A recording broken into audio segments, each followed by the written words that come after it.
Good afternoon, good afternoon, good afternoon, good afternoon guys. Andito naman ako, welcome back. Kumusta kayong lahat dyan? Sana nasa mabuti kayong kalagayan. Welcome back again guys. Ito last duty ngayon ng duty Sabado Ramadan na. Last duty po ito ngayon ng normal na araw. Bukas po start na ng Ramadan hanggang Sabado, diretso na, isang buwan po yan. Nirespeto po natin ang kapatid natin na Muslim. Kaya hindi tayo pwede pumasok ng gabi kasi por respeto, di po ba? Magkakapatid naman tayo, kay Kristiyano, kay Muslim, kay anong relihiyon, di ba? Kakapatid tayo, isa naman tayo. Di ba? Okay. Kaya respetuhin natin ang Ramadan ng mga kapatid natin Muslim. Okay guys, so ito huling araw ngayon ng huling duty ngayon ng normal na araw. Bukas sa Sabado, start bukas hanggang Sabado, yan Ramadan na guys. Ang duty namin ay half day lang, half day mga Muslims. Non-Muslim ay dagdag lang ng konting oras. Kaya ngayon maaga tayo, siguro maaga akong uwi ngayon. Hindi ako makaka-duty ng gabi ngayon kasi gusto ko magpahinga rin. So yan guys, sana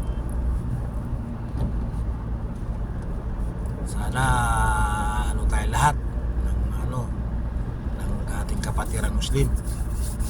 Sana ipag-pray natin sila. Sana maging tagumpay ang kanilang Ramadan. Kasi sila fasting sila. Isang buwan na fasting. Kaya natin mga kapatiran natin, okay? So ngayon guys, meron naman akong alam niyo naman ako, sabi ko lagi hindi ako perfectong tao, pero sa aking karanasan at saka sa aking mga blessing, mga karanasan, sinishare ko sa inyo. Di po ba? Kaya yung gusto makinig, okay lang. Kung ayaw naman, edi i-scroll. Di po ba? Okay guys.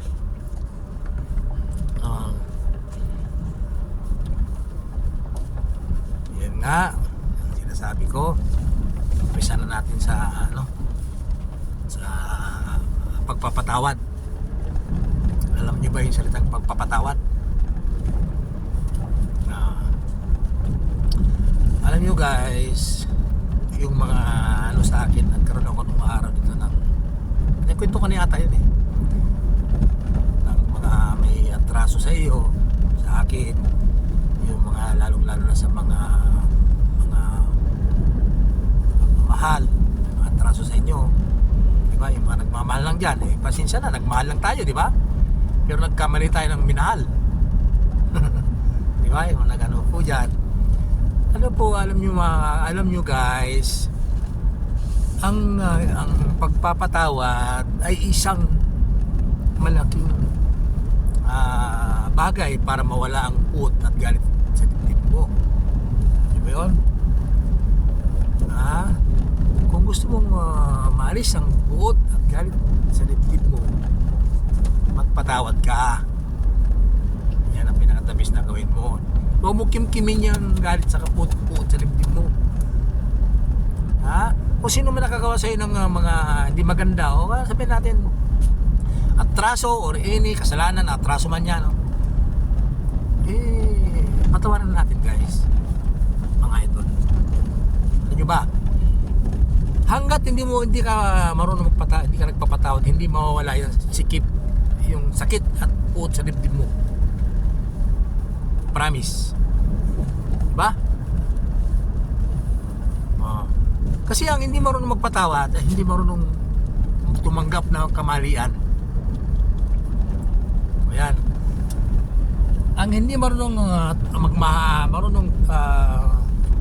magpatawad ay hindi rin marunong magmahal. Mahal niya lang, sarili lang niya. Kaya nga sabi ko, ang hindi marunong magpatawad, punong-puno ng galit dito. At buot sa dibdib.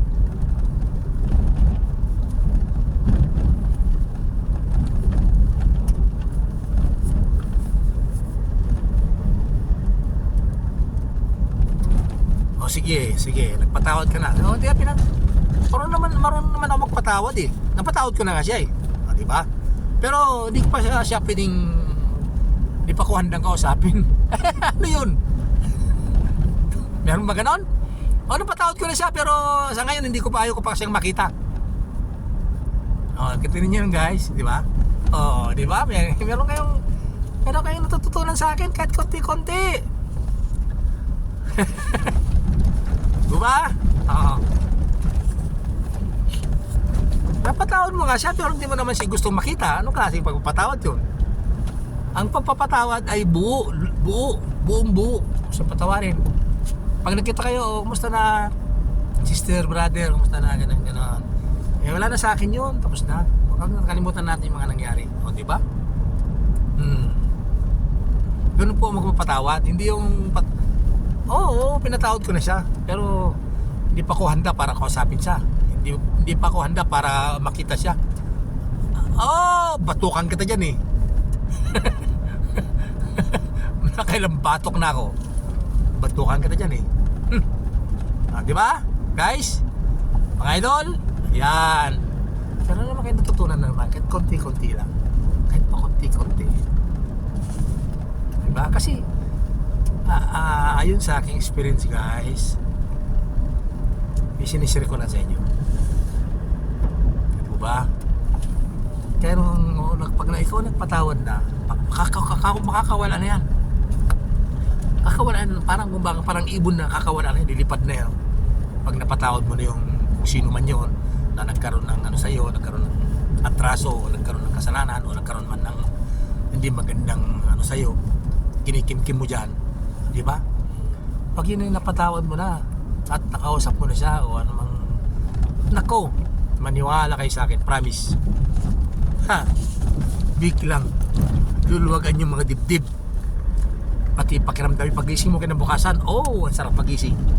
Di ba? Di po ba? Ayun guys, yun na naman, meron naman kayo natutunan kahit paano.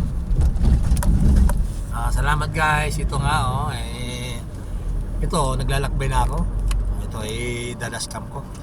Maraming salamat guys ulit sa pakikinig. Kahit hindi na kayo nakinig, kahit hindi nyo naintindihan, kahit ayaw nyo yung video ko, sige scroll nyo lang. Di po ba? Ito po yung